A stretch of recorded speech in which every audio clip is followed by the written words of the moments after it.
ನಾವೆಲ್ಲರೂ ಹೋರಿಗಳನ್ನ ಮತ್ತು ಆಕಳುಗಳನ್ನ ಹಾಗೂ ಎಮ್ಮೆಗಳನ್ನ ಹೆಚ್ಚಿನ ಹಣವನ್ನ ಕೊಟ್ಟು ಖರೀದಿ ಮಾಡೋದನ್ನ ನೋಡಿರ್ತೀವಿ. ಇಲ್ಲೊಂದು ಕೋಣವನ್ನ ಲಕ್ಷಾಂತರ ರೂಪಾಯಿ ನೀಡಿ ಖರೀದಿ ಮಾಡಿದ್ದಾರೆ. ಹೌದು, ಈ ಕೋಣದ ಮಾರಾಟದ ಬೆಲೆ ಕೇಳಿದ್ರೆ ನೀವು ಕೂಡ ಶಾಕ್ ಆಗ್ತೀರಾ. ಈ ಒಂದು ಘಟನೆ ಎಲ್ಲಿ ನಡೆದಿದೆ, ಯಾರು ಕೋಣವನ್ನ ಲಕ್ಷ ರೂಪಾಯಿ ಕೊಟ್ಟು ತೆಗೆದುಕೊಂಡ್ರು ಅನ್ನೋದು ಒಂದು ವರದಿ ಇದೆ. ನೀವು ನೋಡ್ತಾ ಇದ್ದೀರಲ್ಲ, ಈ ಕೋಣ ಎಷ್ಟು ಮೊತ್ತಕ್ಕೆ ಮಾರಾಟವಾಗಿದೆ. ಈ ಕೋಣಕ್ಕೆ ಎಷ್ಟು ವರ್ಷ ಗೊತ್ತಾ? ಈ ಕೋಣದ ತೂಕ ಎಷ್ಟು? ಹಾಗಾದರೆ ಇಲ್ಲಿದೆ ನೋಡಿ ಸಂಪೂರ್ಣ ವಿವರ. ಬರೋಬ್ಬರಿ 1,15,000 ರೂಪಾಯಿಗಳಿಗೆ ಈ ಕೋಣ ಮಾರಾಟವಾಗಿದೆ. ಅಲಕನೂರು ಗ್ರಾಮದ ರಾಯಪ್ಪ ಚೌಗಲ ಎಂಬುವರು ಸಾಕಿದ್ದ ಕೋಣ ಮುಬೇಳಗಾವಿ ಜಿಲ್ಲೆಯ ರಾಯಬಾಗ ತಾಲೂಕಿನ ಅಲಕನೂರು ಗ್ರಾಮದ ಅಂದಾಜು 8.50 ಕ್ವಿಂಟಾಲ್ ತೂಕ ಹೊಂದಿರುವಂತಹ ಕೋಣ. ಈ ಕೋಣಕ್ಕೆ ಕೇವಲ 2 ವರ್ಷ ಮಾತ್ರ. 2 ವರ್ಷಕ್ಕೆ ದೈತ್ಯಾಕಾರಕ್ಕೆ ಬೆಳೆದು ನಿಂತ ಈ ಕೋಣ ಸಂತಾನೋತ್ಪತ್ತಿ ಕಾರ್ಯಕ್ಕೆ ಹೆಸರುವಾಸಿಯಾಗಿರುವ ಕೋಣ.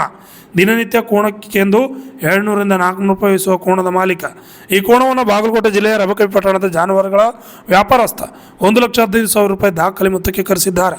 Sridhar Kokatur, RJ32 Kannada news, Chikkodi.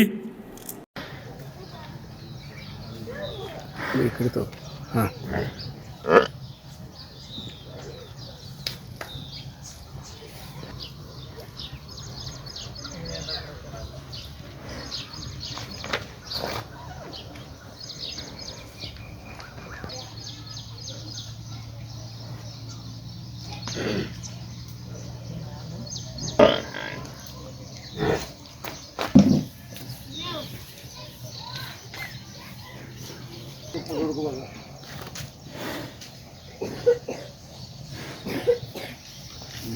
ಏನು 1,15,000. ಯಾವ್ರವ್ರು ಹೋದ್ರಿ? ಇದನ್ನು ರಬಕಾಯಿ ಅವ್ರಿ. ಎಷ್ಟು ವರ್ಷ ಆಯ್ತು ಇದಕ್ಕೆ? ಈಗ 2 ವರ್ಷ ಆಗ್ಯಾವ. 2 ವರ್ಷ. ಹಾಂ, 1,15,000. 15,000. ಹಾಂ. ಎಷ್ಟು ವರ್ಷ ಆಯ್ತು ನೀವು ಇದನ್ನ ಆರೈಕೆ ಮಾಡಿರಿ? ಇದನ್ನು ನಾವು ಮಾರಾಕತ್ತು 1 ವರ್ಷ ಆಯ್ತು ರೀ. 1 ವರ್ಷ ಆಯ್ತು. ಈಗ ಎಷ್ಟು ವರ್ಷ ಆಗೈತ್ರಿ? ಈಗ 2 ವರ್ಷ 2 ತಿಂಗಳದಾಗ್ಯಾವ ರೀ. 2 ತಿಂಗಳು. ಹಾಂ. ಈಗ ಇಷ್ಟು ದಿವಸ ಇದನ್ನ ಬೆಳೆಸಿ ಹಾಂ, ನೀವು ಇದನ್ನ ಮತ್ತೊಬ್ಬರಿಗೆ ಮಾರಾಕತ್ತೀರಿ. ನಿಮ್ಗೆ ಏನು ಅನ್ಸೈತಿ? ಇದು ಏನು ಒಂದು ಸ್ವಲ್ಪ ನಾವು ಕೊಡಬಾರ್ದು ಅನ್ನೋದಿತ್ತು ರೀ. ಈಗ ಮೇವಿಂದ ಒಂದು ಸ್ವಲ್ಪ ತೊಂದರೆ ಬರಾಕೈತಿ ರೀ. ಮೇವಿನ ತೊಂದರೆ ಬರೋಂತ ಕೊಟ್ಟಿದ್ವಿ ರೀ. ನೀವು ಎಷ್ಟೋ ಸಲ ಈಗ ಹಾಂತ ಆಮೇಲೆ ಎಮ್ಮೆ ಅವ ಇಷ್ಟು ದುಡ್ಡಕ್ಕೆ ಮಾರ್ತಾವ. ಹಾಂ, ಇದು ವಿಶೇಷ ಅಂದ್ರೆ ಕ್ವಾನ್ ಇವತ್ತು ಮಾರೈತಿ. ಏನು ಅನ್ಸತ್ತೆ ನಿಮಗೆ? ಹಾಂ, ಏನು ಅನ್ಸತ್ತೆ ಇದ್ರ ಬಗ್ಗೆ? ಈಗ ರೀ ಇಷ್ಟು ದಿವಸ ಹೊಂತ ಹೋರಿ ಇವು ಅದ ಮಾರ್ತಿದ್ವು ರೀ. ಈ ಕ್ವಾನ ನಮ್ಮದು ನಾವು ತಂದೀಗ 1 ವರ್ಷ ಆತು ರೀ. ನಾವು ತಂದಿದ್ದು ನಮಗೂ ಒಂದು ಸ್ವಲ್ಪ ಚಲೋ ಅನಿಸೈತೆ ರೀ. ಒಂದು ಯೋಗ್ಯ ಇದು ಬರಂತೆ 1,15,000 ರೀ.